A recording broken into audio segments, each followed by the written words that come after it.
Dear students, I welcome you to yet another lecture on corporate law. The topic of discussion for today's lecture is corporate social responsibility. In this lecture, we shall try and understand the meaning of the term corporate social responsibility. We shall also trace the historical evolution of the concept of corporate social responsibility. We shall also discuss corporate social responsibility in the Indian context. Corporate social responsibility is the way companies manage their businesses to produce an overall positive impact on society through economic, environmental, and social actions. Corporate social responsibility, CSR in short, is also called corporate conscience, corporate citizenship, social performance, or sustainable responsible business. It is basically a key to reduce investment risks and maximize profits by taking all the stakeholders into confidence. Dear students, we now come to the definition of CSR.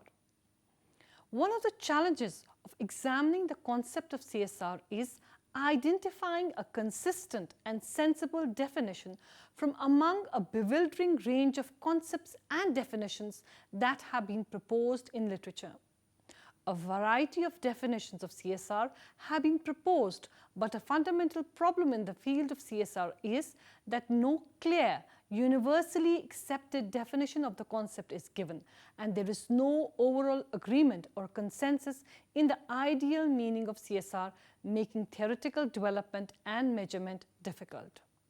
The initial definition of CSR was given by Howard R. Bowen during 1950s in his book entitled Social Responsibilities of the Businessman, in which he defined social responsibility as, and I quote, obligations of businessmen to pursue those policies, to make those decisions, or to follow those lines of action which are desirable in terms of the objectives and values of our society, unquote. According to the United Nations Industrial Development Organization, corporate social responsibility is defined as a business management concept whereby companies integrate social and environmental concerns in their business operations and interactions with their stakeholders.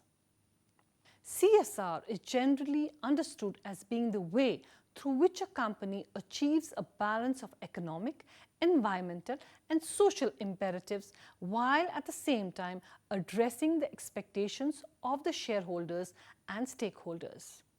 The Commission of the European Communities in 2002 proposed the definition of CSR as, I quote, corporate social responsibility is about companies having responsibilities and taking actions beyond their legal obligations and economic or business aims. These wider responsibilities cover a range of areas but are frequently summed up as social and environmental, where social means society broadly defined rather than simply social policy issues. This can be summed up as a triple bottom line approach, that is, economic, social, and environmental.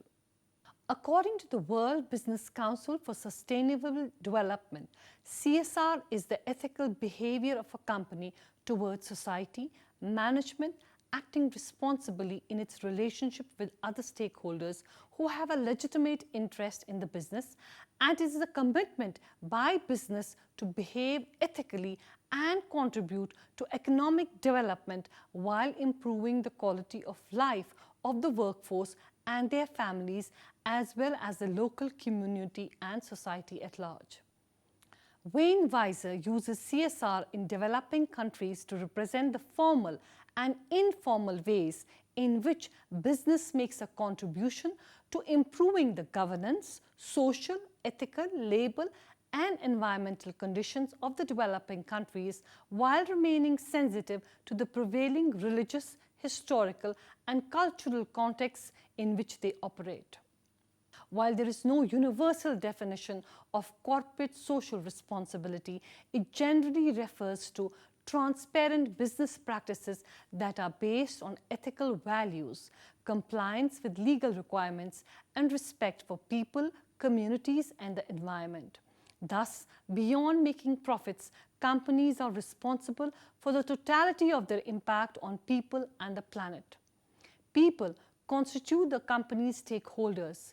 Its employees, customers, business partners, investors, suppliers and vendors, the government and the community. Increasingly, stakeholders expect that companies should be more environmentally and socially responsible in conducting their business. In the business community, CSR is alternately referred to as corporate citizenship, which essentially means that a company should be a good neighbor within its host community. Dear students, we now trace the historical evolution of the concept of CSR. The concept of CSR is not new and found its origin in ancient Mesopotamia around 1700 BC. King Hammurabi introduced a code in which builders, innkeepers or farmers were put to death if their negligence caused the death of others or major inconvenience to local citizens. In ancient Rome, senators grumbled about the failure of businesses to contribute sufficient taxes to fund their military campaigns. In 1622, disgruntled shareholders in the Dutch East India Company started issuing pamphlets complaining about management secrecy and self-enrichment. In 1790, there was a first large-scale consumer boycott in England, which finally forced importers to adopt free labour sourcing. Within a few years, more than 300,000 Britons were boycotting sugar, the major product of the British West Indian slave plantations. Nearly 400,000 signed petitions to Parliament demanding an end to the slave trade, and in 1792, the House of Commons became the first national legislative body in the world to vote to end the slave trade. In the 18th century, a Scottish philosopher and economist named Adam Smith wrote numerous articles on social responsibility, his magnum opus being an inquiry into the nature and causes of the wealth of nations, in which he expressed that the needs and desire of the society could best be met by the free interaction of the individuals and organizations in the marketplace. However, he also recognized that the marketplace participants must act honestly. With industrialization, the impacts of business on society and environment assumed an entirely new dimension. The corporate paternalists of the late 19th and early 20th centuries used some of their wealth to support philanthropic ventures. By the 1920s, discussions about social responsibilities of business had evolved into what we can recognize as the beginnings of modern CSR movement. By the start of the 20th century, powerful corporations suffered a backlash against their widespread exploitation. Labor unions were formed, giving a voice to the workers, and governments began to assume more responsibility for welfare and infrastructure, gradually introducing antitrust legislation. In the 1950s, emerging consumer powers saw companies start taking a new interest in the social and human aspects of their markets. It was at about this time scientists and environmentalists started noticing some worrying changes to the environment. Historians of corporate social responsibility generally agreed that the concept emerged in the 1930s and 1940s, but it formalized in 1953 with the publication of a book by Howard Bowen, who attempted to define CSR as social responsibility of businessmen and posed the question, what responsibility to society can business people be reasonably expected to assume? The late 1950s and 1960s saw a shift in attitudes towards government and business. Numerous legislations were enacted to regulate the conduct of businesses and to protect employees and consumers.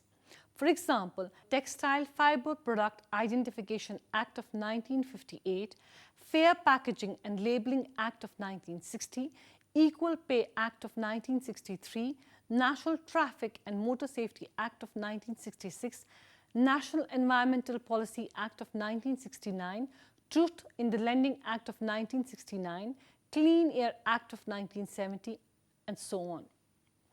Moreover, an increasing number of consumer protests led to the creation of consumer rights movement that directly challenged corporate power. In 1970, most stockholders did not owe share in just one company, but held them in many companies to spread the risk.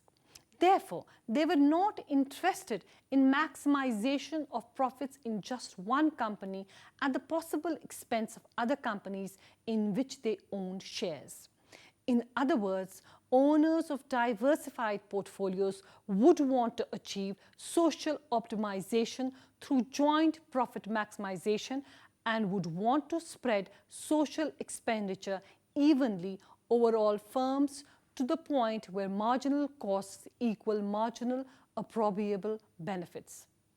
Until 1975, many authors argued that the field of business and society still lacked a generally accepted theoretical paradigm and called for more tangible progress in conceptualization, research and policy development in CSR. And in the late 1970s, both the Organization of Economic Cooperation and Development and the United Nations Center on Transnational Corporations began developing codes of conduct in an attempt to control different aspects of corporate globalization. Continuous efforts were made to develop a model of corporate social responsibility by many researchers, and the first fruit of such effort was produced by Carroll in 1979 in the journal Academy of Management Review in an article titled Three-Dimensional Conceptual Model of Corporate Social Performance. The three aspects of the model address major questions of concern to academics and managers alike. Number one, what is included in corporate social responsibility? Number two, what are the social issues the organization must address? Number three, what is the organization's philosophy or mode of social responsiveness? The main contribution of his model was that the three-dimensional model does not treat the economic and social goals of corporations as incompatible trade-offs. The rise in anti-corporate activism over environmental and human rights issues made a shift in corporate attitudes towards social and environmental issues essential. The 70s and the 80s saw the major international boycott of companies investing in South Africa, notably the Barclays Bank and the Nestle boycott over the company's aggressive milk formula marketing strategies in the global South. Until 1990s, CSR was generally limited to corporate philanthropy. It is from the early 1990s that enlarged concepts and practices of CSR have come to the force. 1990s were characterized by swift expansion of globalization following the collapse of the Soviet Union and the end of the Cold War. IT revolution increased economic productivity, while high levels of private investment in equity markets increased individual prosperity. As globalization intensified, environmental awareness and the emergence of responsible business practice brought about key developments such as the Brundtland Commission, the formation of the World Business Council for Sustainable Development, and the United Nations Global Compact. In 1991, famous researcher Carroll redeveloped his framework of corporate social responsibility and divided it into 4 levels in the form of a pyramid, which are economic, legal, ethical, and philanthropic responsibility. He summarized, the CSR firm should strive to make profit, obey the law, be ethical, and be a good corporate citizen. Most notably, in 1992 Earth Summit in Rio impeded the summit's aim of finding ways to halt the destruction of the natural environment and its resources. 48 companies were specifically formed to participate in and influence the summit's outcomes, particularly trying to shift towards voluntary reporting. The first company who actually published a social report was Ben & Jerry's in 1989, and the first major company was Shell in 1998. As the successor to GATT, the WTO, that is the World Trade Organization, came into being on January 1, 1995 to ensure that trade flows smoothly, predictably and freely as possible among member states. The WTO broadly introduced various corporate social responsibility initiatives among member nations affecting their export-import policies by imposing various environmental and social restrictions on goods. CSR was being concretely shaped by rigorous researches with receiving impetus from codes and principles issued by multilateral organizations. It was a decade when alternative themes such as corporate sustainability, corporate social performance, and triple bottom line themes were developed. In the late 90s, both the consumers and NGOs also became aware and started taking active participation in social responsibility practices adopted by companies. Dear students, we shall now discuss the benefits of corporate social responsibility. The first benefit of CSR is building a positive brand image. In today's digital era, companies that demonstrate corporate social responsibility are gaining exposure and praise for their involvements. A brand's reputation can only benefit from the good deeds it does in its community. Consumers feel good when they buy products and services from companies that are helping their community. Cruz, Colbert and Wheeler profess a key significance of corporate social responsibility for building a brand image. Thanks to the coordination of all stakeholders' needs, a reputation of a company as a responsible business improves. Through the legitimacy, companies can build value and achieve gains. The desire of the end consumers for guilt-free products might lead to a fall in sales of a company accused of unethical practice. A bad image of an entity can result even in boycotting its products. In addition, it is difficult to greenwash it. After consumers decide to boycott one company's products, most of them never go back to buying from it. Therefore, the best policy is to stay off the media radar by obeying the ethical rules from the start. The second benefit of CSR is customer loyalty. The one thing that every business wants is customer loyalty. Customer loyalty depends not only on what the services of the company are, but it also depends on how the customer views it. The customer will remain loyal and feel good about a company if it knows that the principles of the company align with theirs. If the business has a standard manufacturing process and ethical business standards, it is more likely to have loyal customers as compared to other companies. The approval of the local communities can also be easily won by socially responsible behavior and enable enterprises to operate unperturbed. CSR is also a means of distinguishing a business from others. Through presenting itself as a precursor of responsible attitude, a company can stand out of the crowd and thus induce customers into buying its products and supporting it in other ways. The third benefit of CSR is that communities provide the license to operate. Apart from internal drivers such as values and ethos, some of the key stakeholders that influence corporate behavior include governments through laws and regulations, investors and customers. A fourth and an increasingly important stakeholder is the community, and many companies have started realizing that the license to operate is no longer given by the governments alone, but communities that are impacted by a company's business operations. Thus, a robust CSR program that meets the aspirations of these communities not only provides them with the license to operate, but also to maintain the license, thereby precluding the trust deficit. The next advantage is attracting and retaining employees.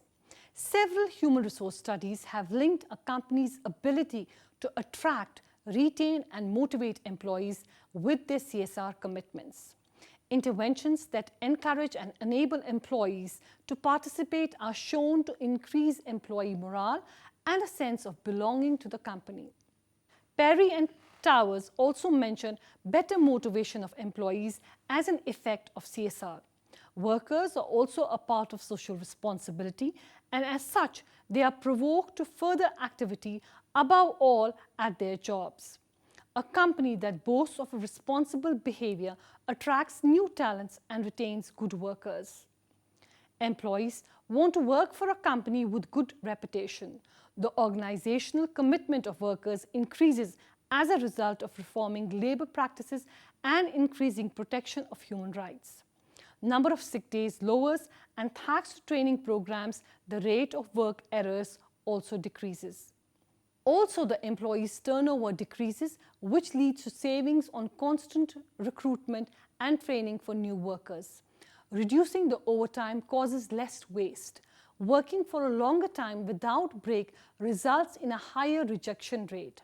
Workers are tired and make more mistakes that could have been avoided, and in consequence, they spend more of their time on overtime hours on correcting the errors. This way, reducing overtime escalates productivity. The next benefit of CSR is increased creativity.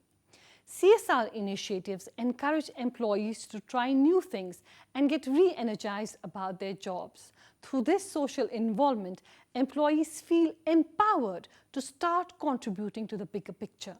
They might come up with new ideas about products or internal processes, or innovate new problem-solving solutions. When a company demonstrates its values and passions through community giving, employees feel encouraged and supported to develop new and better ways to do their jobs. Dear students, we shall now discuss corporate social responsibility in India. Corporate social responsibility was introduced under Section 135 of the Companies Act 2013.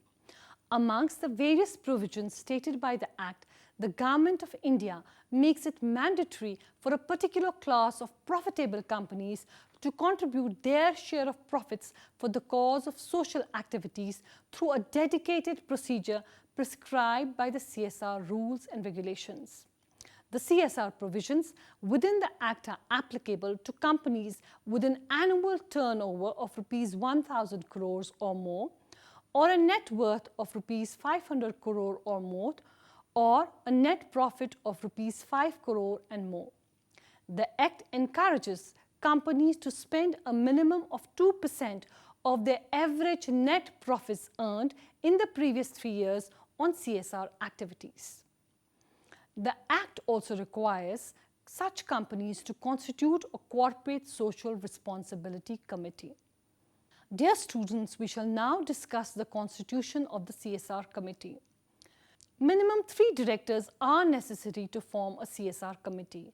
One amongst these directors must be an independent director.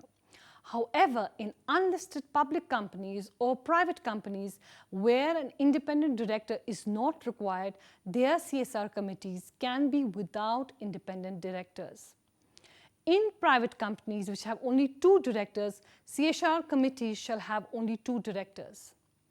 In a foreign company, the CSR committee shall have at least 2 persons. Amongst these, 1 person shall be a resident of India who must be authorized to accept on behalf of such foreign company. The other person shall be nominated by the foreign company accordingly. Dear students, we shall now discuss the duties of the CSR committee.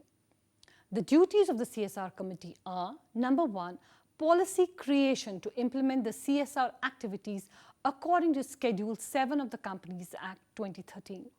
Number 2, allocate and audit money for CSR activities. Number 3, oversee the execution of the CSR activities for which the money has been allocated so that it is not misused.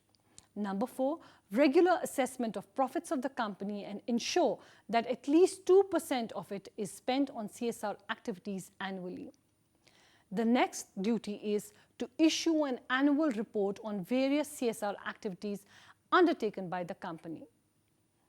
Another duty is to ensure local issues and regions are prioritized or promotion of local regions and people. Another duty of the CSR committee is to ensure that CSR policies are made public by issuing them on the company's official website in accordance with the format approved by the committee. Dear students, we shall now take a look at CSR activities as permitted under Schedule 7 of the Companies Act 2013.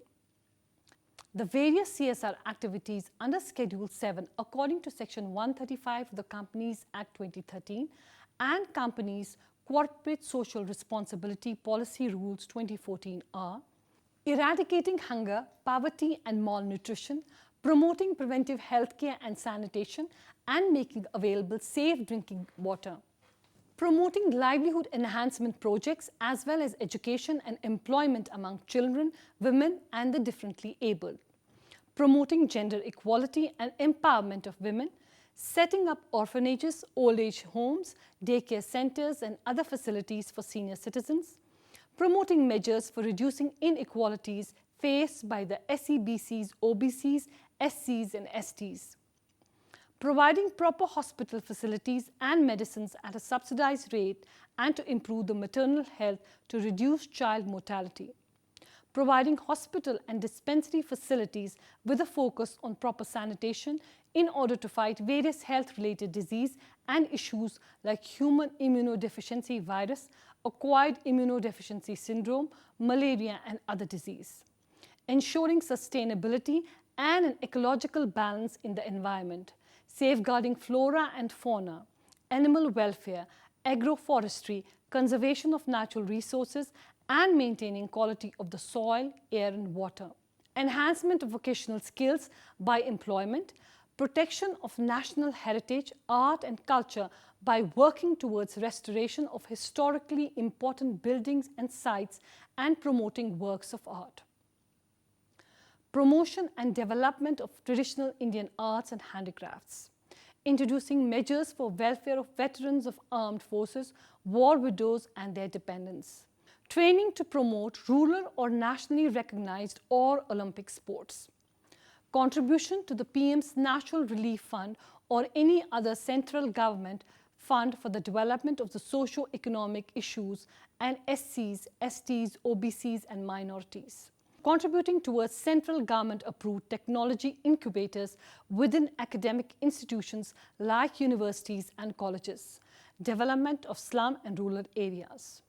Dear students, we now come to fines and penalties for non-compliance with the CSR provisions. Failure of a company to comply with CSR spending provisions or transferring and utilizing the unspent amount of the CSR funds, a company will be punishable with a fine which may increase to rupees 25 lakh rupees but not less than 50,000. The Act also provides for punishment of company officers who default in compliance. It states that every such officer of the company will be liable for a punishment with a fine which may increase to rupees 5 lakhs but not less than rupees 50,000 or an imprisonment for a maximum term of 3 years or with both. Dear students, this was all with regard to today's lecture on corporate social responsibility.